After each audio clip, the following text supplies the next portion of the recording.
The Florida U.S. Senate race is pitting incumbent Republican Senator Rick Scott against Democratic challenger Debbie Mucarsel Powell. The outcome of tonight's election could have far-reaching implications for control of Congress, and if Scott wins, he would likely be on a short list for Republican leadership in Congress. Yeah, and we're going to get the latest on that. I'm just looking at some of the latest numbers coming in, at least the estimates. Both Senate candidates are now offering very different visions, with Scott campaigning on conservative economic policies, Mucarsel Powell advocating for health care reform and environmental protection. So they're two different campaign pitches here. And Channel 9's Jeff Deal is in Southwest Florida. He is with the Scott campaign tonight. We'll also get to the Mucarsel Powell one momentarily. But Jeff, things are starting to ramp up there a little bit. They are. You may be able to hear a little sound behind me. They're kind of testing the system, getting ready for the watch party here tonight. Rick Scott's supporters will be arriving here in the next couple of hours to go to this watch party and hopefully, they believe, celebrate with him on the stage you see set up behind me after this hard-fought fight across Florida. Rick Scott is no stranger to most Florida voters. He won the U.S. Senate seat by beating incumbent Senator Bill Nelson in 2018. Before that, he served 2 terms as our governor after a life in the private sector as a health care executive.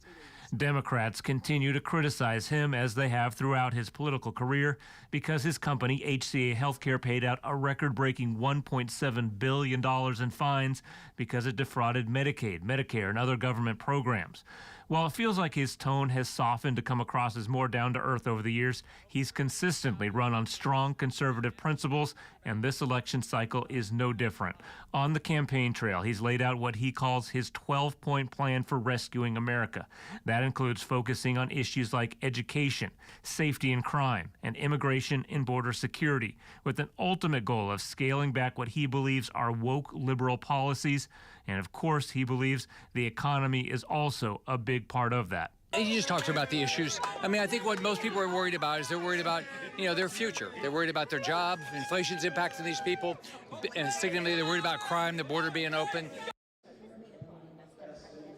And right now, Scott does lead in the polls. He chose not to debate Debbie Mucarsel Powell, and it doesn't seem like he really even wants to give her much name recognition out on the campaign trail. I've heard him refer to her as my opponent or a silly liberal without ever even mentioning her name. But again, obviously a lot on the line. All of these Senate races, very important. That could shake the balance of power in the U.S. Senate. For the other part of this campaign, we're going to send it over to the Miami area to Sabrina Majori. Sabrina? Well, Jeff, here at the Debbie Mucarsel Powell watch party in Miami, the doors open at 7 p.m. We're actually not allowed inside yet. You can see a little peek of the setup that is happening here at this hotel ahead of this watch party. If you walk with me this way, you can see the room that we're standing in is full of DMP signs. You'll notice in the distance there, DMP, of course, standing for Debbie Mucarsel Powell, also standing for one of her campaign slogans, "Don't mess with my people."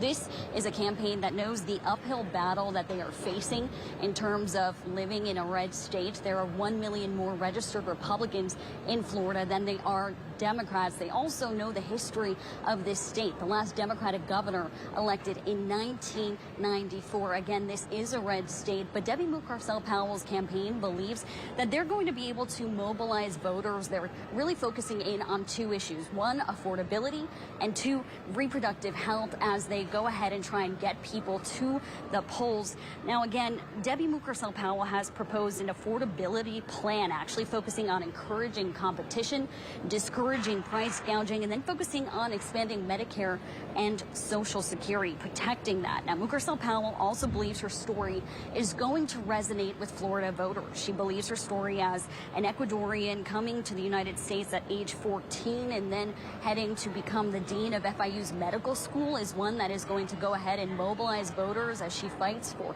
expanded health care access. Of course, we'll know in a matter of hours how things shake up here. This is something that we are continuing to watch. And then here at this watch party again, the doors are going to open for us in just a little bit. We'll be able to show you a live shot inside of that room at 5 p.m. But for now, reporting live in Miami, I'm Sabrina Majori, Channel 9 Eyewitness News. We really do have a team scattered all across the state of Florida today.